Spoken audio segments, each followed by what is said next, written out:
Eu sou a professora Marília Gabriela, de Língua Portuguesa, e nós vamos agora começar mais uma aula do 7º ano.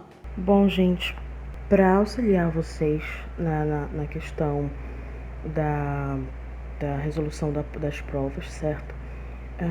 Eu vou fazer uma revisão bem geral daquilo que nós vimos nos capítulos 1 e 2 do livro de vocês, certo? Tipos de sujeito, predicado nominal, verbal, verbo nominal, verbos significativos ou nocionais, predicativo do sujeito, do objeto, predicação do verbo, adjunta de nominal e adjunta adverbial, que foi numa junção, tudo que vai cair na prova de vocês, certo? Então, eu peço que vocês tenham atenção, tudo que eu vou falar aqui já foi dito, está nos vídeos, cada um no seu vídeo, de forma muito bem detalhada, explicadinha para vocês. O que eu trouxe para vocês aqui são os resumos que eu gosto de trabalhar e vocês já sabem, que eu trabalho com eles desde o ano passado. Então, para que vocês relembrem e tirem umas pequenas dúvidas, tá? Relacionadas ao nosso conteúdo de uma forma geral. Bom, para início de conversa, nós vamos relembrar os tipos de sujeito, tá? Nós temos aqui o sujeito simples, quando eu tenho um núcleo, apenas um sujeito, apenas um núcleo, eu tenho um sujeito simples. José está trabalhando. José é o sujeito, aquele de quem eu estou falando, de quem se fala na oração, aquele que está falando na oração. Então, ele é um sujeito simples e ele está visível nesse caso. Então, o sujeito simples, ele também pode ser um sujeito determinado, que no caso é José e Pedro, já é um sujeito composto, não é isso? Então, prestem bem atenção. Sujeito simples, um núcleo. Sujeito composto, dois núcleos ou mais. Núcleos que eu digo, dois sujeitos ou mais, tudo bem? Então, eu tenho José e Pedro estão trabalhando, então eu tenho dois. Então, dessa forma, eu tenho um sujeito composto. E o sujeito determinado, que nesse caso é quando eu posso ver, saber, ele está ali, está escrito ali. Então, ele é determinado, muito simples. O sujeito implícito, ou oculto, é aquele que não aparece, mas você sabe que está lá, certo? Ele é diferente do sujeito determinado que aparece, ele está escrito. Eu amo chocolate. Quando eu digo eu amo chocolate, o sujeito, além de simples, eu, é determinado, porque ele aparece eu. Quando eu digo amo chocolate, o sujeito é implícito ou oculto, aquele que não aparece, mas sei do que eu estou falando por causa da terminação do verbo. Por exemplo, fiz dieta para emagrecer. O sujeito implícito ou oculto é o eu. Eu fiz dieta para emagrecer. Deveria, mas não fiz. Então, ele não está lá, mas você consegue percebê-lo, certo? O sujeito indeterminado é aquele que não aparece. Você não sabe de quem está falando.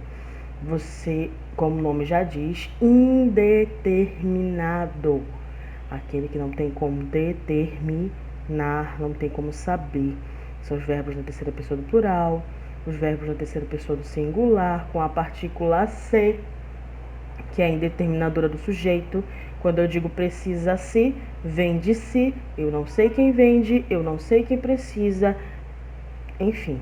Então não tem um sujeito determinado, logo ele é indeterminado. E os verbos conjugados no infinitivo pessoal. É essencial diminuir a distância das cidades. Quem está falando? Ninguém. Ninguém sabe quem, tá? Então, beleza.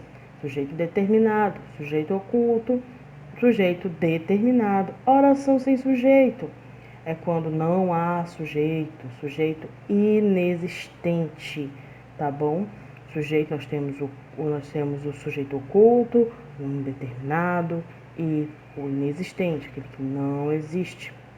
Oração sem sujeito são os verbos que indicam fenômenos da natureza, verbo fazer indicando o tempo decorrido e verbo haver no sentido de existir ou indicando um tempo decorrido também. Não há sujeito, ok? Então nós temos o sujeito determinado que aparece na oração, o sujeito implícito ou oculto que você não vê escrito na oração, mas você sabe que ele está lá pela terminação do verbo. Ele é implícito, oculto, ele está ali, ele está lá. E o sujeito indeterminado, você não sabe de quem está sendo falado, e a oração sem sujeito, um sujeito inexistente, é aquele que não existe mesmo, tá? Não aparece, não se sabe, e enfim. Nós aprendemos que tiramos o sujeito de uma oração, todo o resto é o nosso predicado, aquilo que se fala acerca do sujeito. Então, para que nós consigamos relembrar isso aí, as características do predicado, ele sempre possui um verbo, certo? Sempre. Nós estamos falando de oração, gente. Para ter oração, precisa de verbo.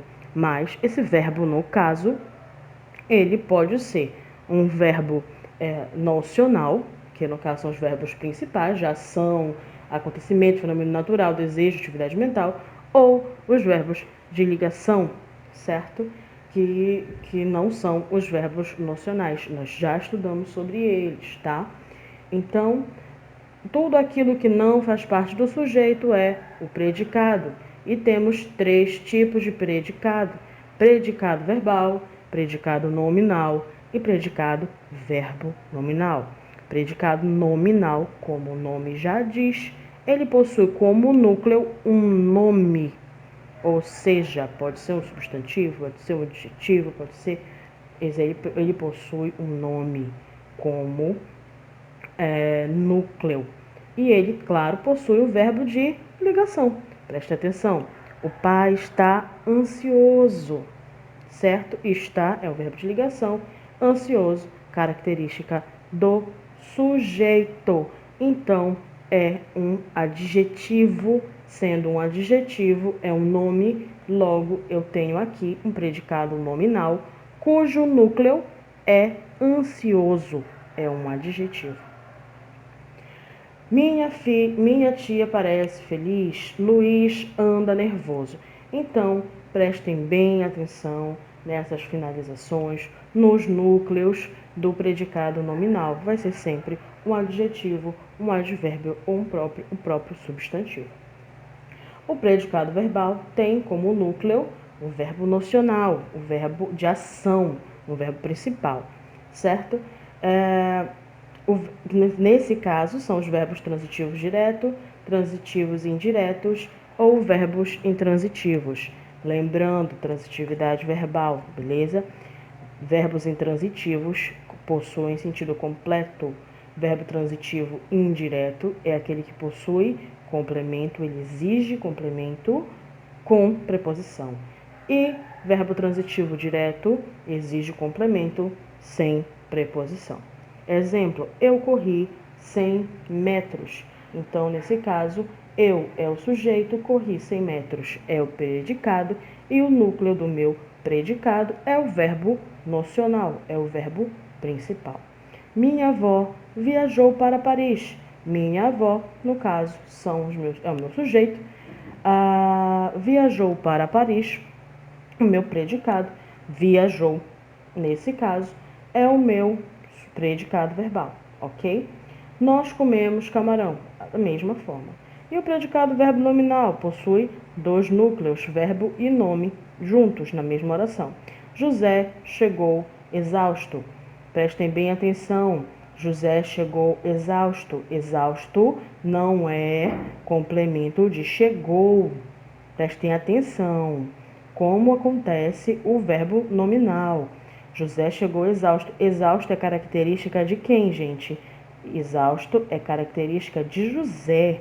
Então, prestem atenção. Para ser verbo nominal, tanto o verbo tem que ser a ação direta, claro, do sujeito, quanto a característica. O nome que vem após o verbo também é uma característica desse sujeito, ok? É por isso que é chamado verbo nominal. É quando os dois, tanto o verbo de ação, que é o nocional, quanto o nome, que pode ser um adjetivo, um substantivo ou um advérbio, eles estão falando diretamente do sujeito, ok? Prestem atenção, é diferente do predicado verbal. Eu corri 100 metros, eu corri. Corri é o verbo. 100 metros é um complemento deste verbo para que tenha sentido, para saber quanto foi corrido, ok? Quando a pessoa diz viajou, viajou para onde? Nesse caso, prestem atenção, o complemento que vem após o verbo é do verbo, está complementando o verbo, não o sujeito. Por isso, ele é predicado verbal. E o predicado verbo nominal, os dois concordam com o sujeito. O bebê chorava triste. Prestem bem atenção. Chorava triste. Triste não é o complemento de chorava. Triste é uma característica do bebê. Então, prestem bem atenção. O bebê, sujeito, chorava. Verbo nocional, triste é a característica do sujeito. Então, aí eu tenho o verbo nominal. Bom, em predicativos do sujeito, certo? Nós temos, ele é um termo integrante da oração, acontece com o verbo de ligação, o predicativo do sujeito é a característica desse sujeito, tá? É característica do predicado nominal e confere uma qualidade ao sujeito. Então, aqui embaixo nós temos as representações do predicativo do sujeito, como ele pode ou não aparecer. O predicativo do sujeito é quando eu tenho um nome como característica desse sujeito, ok? Isso aqui acontece no predicado nominal. Quando eu tenho predicado nominal, eu tenho o predicativo do sujeito, porque aquilo que complementa o predicado, o núcleo, é um nome. Logo, eu tenho o predicativo do sujeito, ok? Ele é o núcleo. O predicativo do objeto é aquele que complementa o objeto, claro. Nesse caso, eu tenho, ele só aparece nos verbos nominais, é um termo integrante da oração e confere uma característica ao objeto direto ou indireto, ou seja, ele complementa o objeto direto, complementa o verbo transitivo direto, e o objeto indireto complementa o verbo transitivo indireto, ou seja, antes dele sempre vai ter uma preposição. Bom, aqui nós temos as representações do objeto direto, certo? É quando ele transita diretamente, não tem preposição antes, e aqui embaixo nós temos alguns exemplos do objeto direto preposicionado, quando por algum motivo acontece de aparecer uma preposição, o que é raro, certo? Mas pode acontecer e vocês precisam perceber essa diferença. Bom, o objeto indireto é aquele que é obrigatoriamente ligado por uma preposição ao verbo transitivo indireto, certo? Então prestem bem atenção nessa organização que eu trouxe para vocês. Necessita sempre de uma preposição. Precisamos de um verbo transitivo indireto, pois o objeto indireto vai complementar o seu sentido. Vocês lembram lá do predicativo do sujeito? O predicativo do sujeito, ele é aquele que complementa o sujeito, e o predicativo do objeto é aquele que complementa o objeto. Predicativo do objeto. Objeto direto é aquele que complementa o verbo transitivo direto, aquele que precisa de complemento sem preposição. E o objeto indireto é aquele que complementa o verbo transitivo indireto, que precisa de preposição. Bom, aqui eu trouxe para vocês um resumo bem simples da transitividade verbal, tá? Predicação do verbo. Então, nós temos os verbos intransitivos, nós temos os verbos transitivos, trouxe uma lista para vocês, e dos bitransitivos, que são aqueles que precisam dos dois complementos. Vejam com bem atenção para terem auxílio e tirarem as dúvidas em relação à prova de vocês. Bom, adjunta de nominal é aquele que está junto ao nome, certo? Ele é imprescindível, ele é prescindível, ou seja, ele pode ser retirado tranquilamente. É aquilo que a gente fala mais sobre o nome, tá? O adjunta de nominal, ele é prescindível, apontando um termo acessório ao nome. Se é acessório, você pode, nós conversamos na aula, se é acessório, você pode muito bem dar uma retiradinha nele aí. Estabelece uma relação com o substantivo e pode ou não ser precedido de preposição. Prestem bem atenção numa coisa. Quando eu digo que ele é prescindível, é porque ele pode ser retirado tranquilamente sem perda de estrutura nem de sentido. Por exemplo, a casa rosa é de Mariana. Nesse caso, rosa é o adjunto adnominal. Se eu tirasse rosa, ficasse a casa é de Mariana, beleza? Não perderia o sentido, certo? Mas o adjunto adnominal, ele está junto ao nome para dar essa informação a mais, para especificar um pouquinho a mais, certo? Mas ele pode ser muito bem retirado daí sem perda de sentido, ok? Adjunto adnominal junto ao nome. O adjunto adverbial. Se o adjunto adnominal está junto ao nome, o adjunto adverbial está ali para modificar o nosso querido, maravilhoso verbo. Modifica um verbo, um adjetivo ou o próprio advérbio. Indica circunstância, lugar, tempo, modo, causa. A mesma coisa que um advérbio, tá? Então, o adjunto adverbial pode aparecer no começo, no meio ou no fim de uma oração. Prestem bem atenção no exemplo. Ele vai se casar amanhã. Nesse caso, ele não vai se casar em qualquer dia, ele vai se casar amanhã. Então, ele não vai apenas casar, eu tenho um dia. Então, o adjunto adverbial, ele localiza, ele dá um tempo, ele dá todas aquelas funções do advérbio em relação ao adjetivo, ao verbo, tá? Desculpa, ao verbo. Então, deem uma olhadinha bem com calma em relação a tudo isso, porque é essencial.